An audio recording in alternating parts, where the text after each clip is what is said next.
प्रिय छात्रों एवं छात्राओं सबके लिए ये वीडियो क्लास 10 के हिंदी विषय से संबंधित है, जो आपके कुल 70 मार्क्स के आने वाले हैं। तो मैं सिलेबस के आधार पर इसको तैयार किया गया है कि इस समय कौन कौन से सिलेबस से शामिल किया गया है और कुछ चीज़ों को बाहर निकाला गया है, जो 30% के आधार पर इसको तैयार किया गया है। अतः बच्चों, हम सबसे पहले इस बारे में जानना चाहेंगे और बताना चाहेंगे आप लोगों को कि सबसे पहले हम इस बात को ध्यान देंगे कि इसमें आपको बोर्ड का जो एग्ज़ाम है, पेपर है, वो लगभग 70 नंबर का होने वाला है। उसमें से हम एक आपको समरी दिखाना चाहते हैं कि इस 2 प्रकार के प्रश्न हैं। तैयार किया गया है कि MCQ के आधार पर, जो कि MCQ प्रश्न है, मतलब आपका मल्टीप्लायर जो क्वेश्चन चॉइस क्वेश्चन बनाए जाएंगे वो विकल्पी प्रश्न कहे जाते हैं, और ये 20 आएंगे। इसमें से सबसे बड़ी बात ध्यान देने वाली बात है कि हिंदी साहित्य में जो गद्य का इतिहास है और पद्य का इतिहास, और इन्हीं गद्य और पद्य के इतिहास में से सबसे विशेष बात ये रखा जाएगा कि शुक्ल युग मतलब छायावादी युग, और दूसरा बात है कि इसी में रहेगा आपका प्रगतिवादी युग जो शुक्लोत्तर युग के नाम से जाना जाएगा, और रीतिकाल और आधुनिक काल। इन सभी प्रश्नों से मिला करके हिंदी गद्य से भी और हिंदी पद्य से भी लगभग 5 प्रश्न पूछे जाएंगे।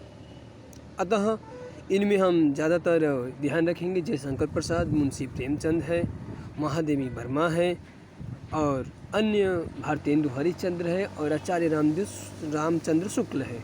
उनकी रचनाओं के बारे में हम विशेष ध्यान देंगे, जैसे उनका निबंध है या सार संग्रह है या अन्य विशेष रचनाओं को ध्यान में रखा जाएगा। तो इससे संबंधित आपका 10 नंबर हो गया। अब जो भी 10 नंबर बच रहा है आपका ऑप्शनल के लिए, उसमें 10 क्वेश्चन पूछे कहाँ से जाएंगे। तो उसमें से जो क्वेश्चन आपको जो तीसरा नंबर पर दिया गया है समास, तो समास में लगभग कम से कम 1 नंबर का आना अनिवार्य हो जाता है, और दूसरा नंबर है जो आपका पर्यायवाची शब्द। तो समास सभी लोग जानते हैं कि समास का मतलब होता है संक्षिप्त। कोई भी शब्द अगर बड़ा से बड़ा हो और उसे छोटा रूप अगर लिखा जाए तो कहलाता है समास। तो समास में आपके सिलेबस के अनुसार लगभग बहुव्रीहि समास, द्वंद्व समास से संबंधित क्वेश्चन रहेगा और द्विगु समास से संबंधित रहेगा। तो इसके बारे में हम अगला वीडियो बनाएंगे, लेकिन इसको यहाँ तक अभी हम समझने का प्रयास करेंगे। पर्यायवाची शब्द वैसे शब्द होते हैं जिनका हम पर्याय समान होता है, जिनका अर्थ समान निकले। जैसे चंद्रमा का विशेष रूप से याद कर लीजिएगा, वृक्ष है, और कपड़ा है, वृक्ष है, पृथ्वी है, आकाश है, कमल है और पुष्प है। इन सब से संबंधित प्रश्न आते हैं, मात्र 1 नंबर का रहेगा। दूसरा आपका जो प्रश्न है अलंकार से संबंधित है। तो अलंकार सभी लोग समझते हैं कि अलंकार जो है काव्य की शोभा बढ़ाने वाला शब्द अलंकार कहलाता है। उसमें सबसे बड़ी बात ये है अलंकार में कि आपको उत्प्रेक्षा अलंकार, रूपक अलंकार और यम उपमा अलंकार को संबंधी जानकारी लेना है, जिसको वीडियो हम आगे बनाएंगे। उपसर्ग क्या होते हैं? तो उपसर्ग जो है एक होता है प्रत्यय। तो जो शब्द पहले आकर के किसी में जुड़ जाते हैं उपसर्ग कहलाते हैं। जैसे है आपका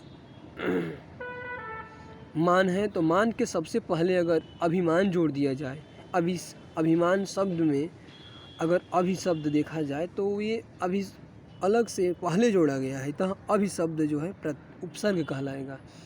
और जब शब्द के अंत में जोड़ा जाता है वो कहलाता है प्रत्यय।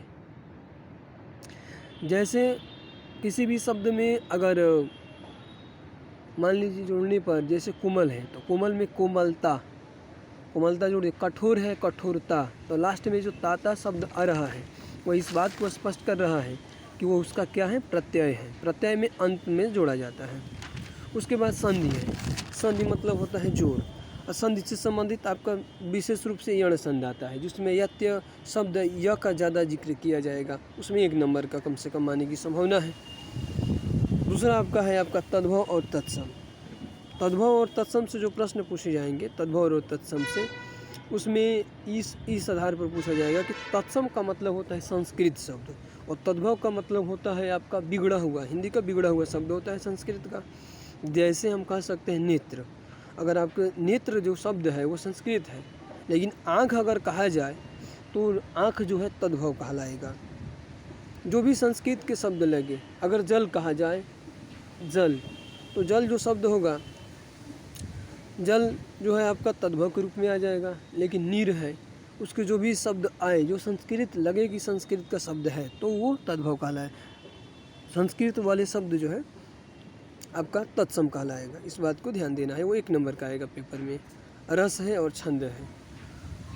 तो काव्य में हम लोग पढ़ने से जो हमारे विचार, अस्थायी भाव या मनोभाव की दशा होती है, वो रस कहलाता है। और छंद जो है किसी भी काव्य को या लिखने का एक ऐसी तरीका होता है जिसमें शब्दों का योग जोड़ के जो प्रत्येक ग्राफ होता है पर देखा जाता है कि उसमें 14 है, चौपाई में 14 मात्राएँ होती हैं, 16 मात्राएँ कब होती है, कैसी होती है, इसके बारे में भी हम आगे अध्ययन करेंगे। और मात्र 1-1 नंबर का शब्द रूप और धातु रूप आता है आपके बोर्ड के एग्ज़ाम में। तो ये टोटल है आपका 20 प्रश्न। इन सब में से सबसे बड़ी बात ध्यान देनी ये बात है कि आप धातु रूप या रूप में याद तो नहीं करने में दिक्कतें आती हैं, लेकिन आपको कम से कम उपसर्ग, प्रत्यय, संधि, तत्सम, तद्भव और रस ये सब आसान होते हैं। इसमें से आपको कम से कम 8 तक याद करने की संभावनाएं बहुत सरल हैं। इसको याद करने में समय भी नहीं लगेगा, इस पर ज़्यादा ध्यान दीजिए, क्योंकि जो शब्द हमको याद नहीं हो पा रहे हैं, जिनमें प्रॉब्लम्स हो रही है, उसको हम इस स्तर पर ध्यान दें कि उसको हम एक तरीका अपनाने का प्रयास करेंगे जिससे हो जाए। फिर भी हम लोग ज़्यादा ध्यान देने का यही प्रयास करेंगे। अब रहा है आपका जो अगला प्रश्न है, जो वर्णनात्मक प्रश्न कहे जाते हैं, वो 50 अंक के होंगे। और इन 50 अंक के जो प्रश्न होंगे, इसमें हमने 2 भागों में इसको बांटा है। एक जो है गद्य पर आधारित एक आपका पद्यांश रहेगा, गद्यांश रहेगा, जो कहानी है आपके किसी भी चैप्टर में। लगभग इसमें MMAI जो लिखा गया है, जो पहला चैप्टर है वो ममता से चैप्टर ममता है और मित्रता है, और जो है एक अजंता है, और तीसरा है भारत की संस्कृति, जो आई से डिनोट किया गया है। अतः इस विषय में हम लोग जानने का प्रयास करेंगे कि जो गद्य पर आधारित जो एक पैराग्राफ लिया आएगा, और वो को टोटल 6 नंबर का आएगा गद्यांश में से, उसमें से 3 प्रश्न पूछे जाएंगे। पहला जो आपका प्रश्न पूछा जाएगा वो संदर्भ है, और दूसरा जो है आपका व्याख्या है, और तीसरा जो है आपका तीसरे से आपको पूछा जाने वाला है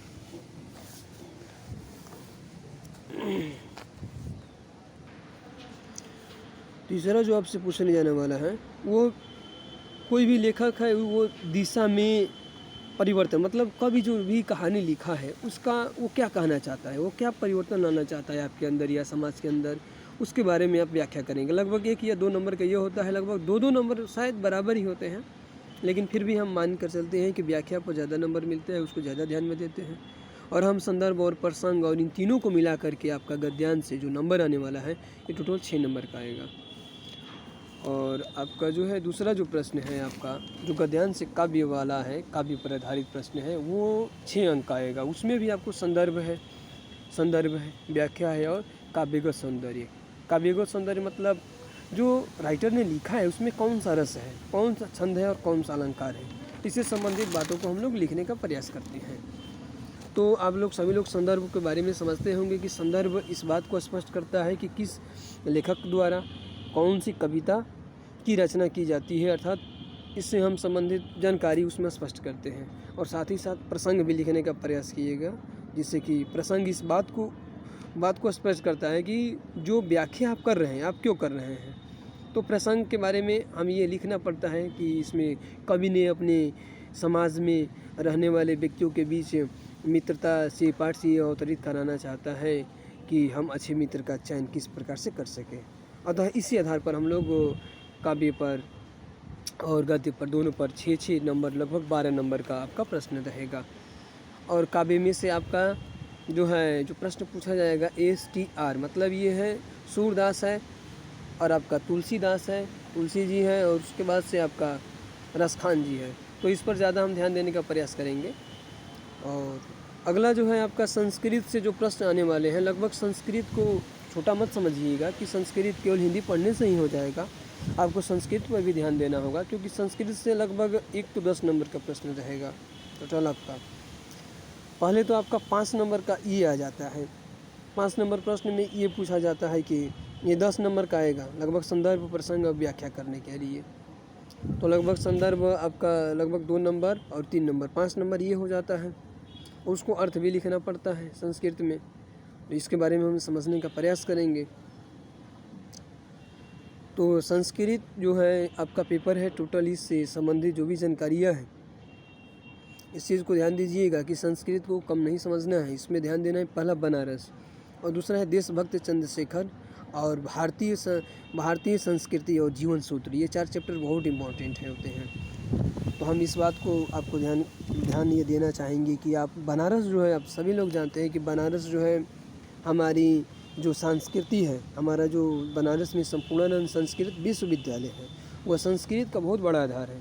अतः संपूर्णानंद संस्कृत विश्वविद्यालय, काशी हिंदू विश्वविद्यालय और हमारा पर्यटक का स्थल और काशी जो विश्वनाथ मंदिर है इत्यादि धार्मिक स्थलों के कारण विशेष रूप से प्रसिद्ध हुआ है और प्राचीन काल में भी यह काशी के नाम से प्रसिद्ध था।